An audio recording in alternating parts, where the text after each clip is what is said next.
Okay, I'm going to look at the first 12 questions on the 7-1 practice page, the introduction questions. The instructions say to simplify each trigonometric expression, show work when possible. I'm gonna pull down the screen for question 1, and then I'll put it back up for question 2 and just work my way down.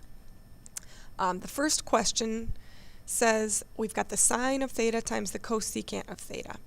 And with a really simple expression like this, like any of these first three, changing the functions in there so that it's all written in terms of sines and cosines is probably always going to be your go-to technique to use.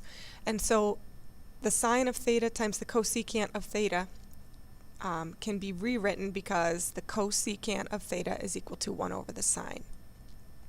So I rewrite this as the sine of theta over 1 times 1 over the sine of theta.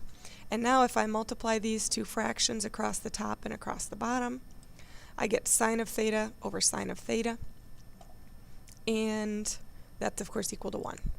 So there's number 1. On number 2, I'm using the same technique. I'm going to rewrite the sine over the tangent because I can think of the tangent based on the quotient identity. It says the tangent is equal to the sine over the cosine. So I can replace the tangent with sine over cosine.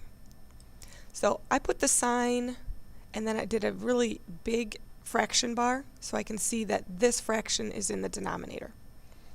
And so I've got the sine divided by a fraction.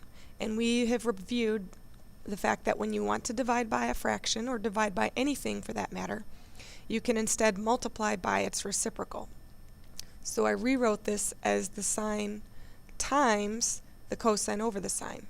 Instead of the sine divided by sine over cosine, it's the sine times cosine over sine. And if I multiply across the top and across the bottom, I can see I have a factor of sine in the numerator and the denominator.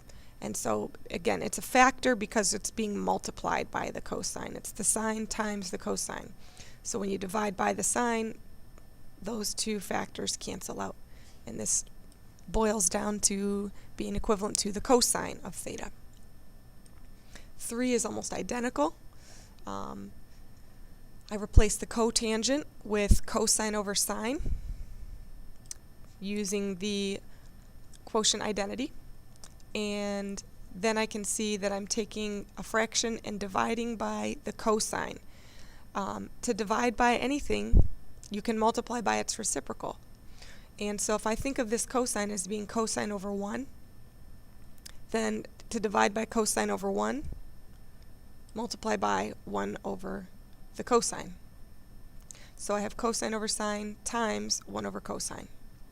And I could multiply those two fractions and I would see that the cosine factors cancel. And so I have 1 over the sine, which is considered to be in simplest terms if you reduce it or replace that expression 1 over the sine with the cosecant.